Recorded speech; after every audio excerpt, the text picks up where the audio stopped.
Section 1. Dunia maya yang tak selalu ramah, mengenal perundungan daring. Dunia digital adalah ruang tanpa batas, tempat kita terhubung, tempat kita belajar, tempat kita berekspresi. Namun, di balik kemudahannya, tersembunyi sisi gelap yang mengancam perundungan daring. Ini bukan sekadar candaan yang kelewat batas. Perundungan daring adalah tindakan sengaja dan berulang, menyakiti, mempermalukan, mengintimidasi. Bentuknya beragam, mulai dari pesan kebencian di kolom komentar, penyebaran foto pribadi tanpa izin, ancaman langsung ke gawai pribadi. Ini adalah kekerasan yang menembus dinding rumah, menyelinap ke ruang paling privat, terjadi kapan saja, 24 jam sehari. Korban tidak memandang usia, data menunjukkan remaja dan mahasiswa paling rentan. Sebuah laporan dari UNICEF mengungkap bahwa sebagian besar anak muda di Indonesia pernah menyaksikan atau bahkan mengalami sendiri perundungan di dunia maya. Tampilkan pie chart. Angka ini adalah alarm keras bagi kita semua. Ini bukan masalah personal lagi, ini isu sosial mendesak. Korban sering merasa terisolasi, seolah seluruh dunia menatap dan menghakimi. Pelaku bersembunyi di balik anonimitas layar, berani melontarkan kata-kata tajam. Mengapa ini begitu mudah terjadi? Salah satu faktor utama, disinhibisi online. Fenomena psikologis, orang merasa lebih bebas melakukan hal negatif tanpa tatap muka. Pelaku merasa jauh dari konsekuensi. Padahal, luka yang ditimbulkan bisa lebih dalam dan permanen. Jejak digital sulit dihapus. Sebuah komentar jahat, sebuah foto yang memalukan, sebuah fitnah di grup percakapan. Konten itu dapat bertahan selamanya. Jadi ingatan sakitnya tetap ada. Ini realitas pahit era konektivitas. Penting berhenti menyepelekan masalah ini. Menganggapnya sekadar risiko anak zaman sekarang adalah kekeliruan fatal. Perundungan daring adalah kekerasan nyata dengan korban nyata. Memahami secara mendalam adalah langkah pertama untuk melawan. Kita perlu membuka mata. Bahaya ada di sekitar kita.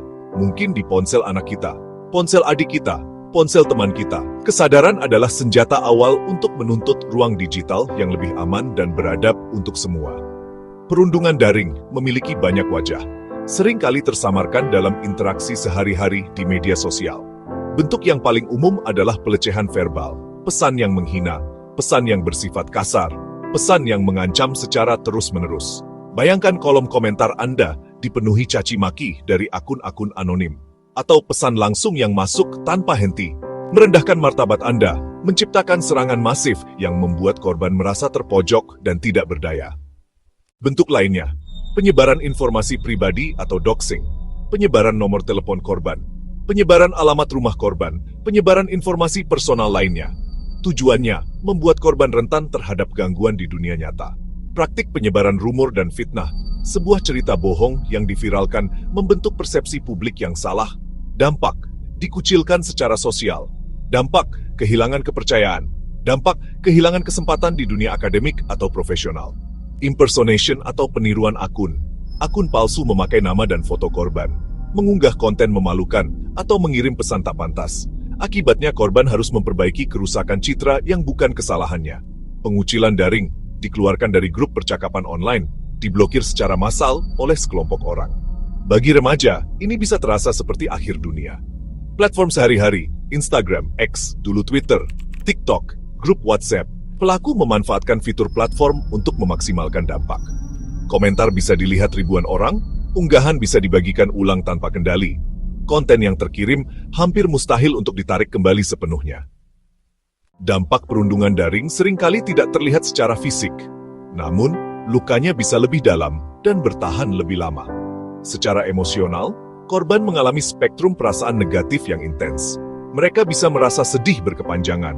Mereka bisa merasa cemas setiap kali notifikasi ponsel berbunyi.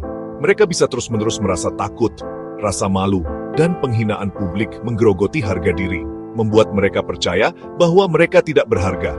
Stres kronis dapat memicu gangguan kecemasan, depresi, bahkan serangan panik. Ini bukan sekadar baper, ini respons wajar terhadap serangan bertubi-tubi. Secara sosial, dampaknya menghancurkan. Korban menarik diri dari pergaulan, takut bertemu orang lain karena khawatir dihakimi, hubungan dengan teman merenggang, entah karena korban menjauh atau karena teman-temannya ikut terpengaruh oleh fitnah. Di kampus, konsentrasi belajar menurun drastis. Bagaimana bisa fokus jika pikiran dihantui teror di dunia maya? Prestasi akademik anjlok, potensi terhambat, terisolasi di dua dunia, maya dan nyata. Penting bagi teman, keluarga, atau pendidik mengenali tanda-tandanya. Tanda-tanda korban perundungan daring. Perubahan perilaku signifikan, dari ceria menjadi pendiam, menjadi sangat protektif, atau justru enggan menggunakan ponsel dan komputernya. Jika Anda menjadi korban, ketahuilah bahwa Anda tidak sendirian dan Anda memiliki hak untuk melawan. Langkah pertama, jangan merespons pelaku. Respons memancing serangan lanjut. Sebaliknya, dokumentasikan semuanya, setiap pesan, komentar, dan unggahan sebagai bukti. Manfaatkan fitur platform, laporkan akun dan konten, lalu blokir pelaku agar tidak lagi menghubungi Anda. Ini langkah pertahanan diri untuk menciptakan jarak aman. Langkah selanjutnya, bicara. Ceritakan ke orang tua, sahabat, guru, atau konselor kampus. Tampilkan kontak layanan bantuan. Mencari bantuan profesional adalah tanda kekuatan. Layanan ini membantu mengelola stres dan memulihkan percaya diri. Bagi kita di sekitar korban, jangan jadi penonton pasif. Tunjukkan empati, tanyakan kabarnya, dengarkan tanpa menghakimi, tawarkan bantuan, jangan ikut sebar konten merugikan. Jika aman, bantu kumpulkan bukti dan dampingi saat melapor. Sekolah dan kampus wajib punya kebijakan jelas dan prosedur yang melindungi korban. Aspek hukum melindungi Anda. Pencemaran nama baik dan konten ilegal diatur dalam UU ITE.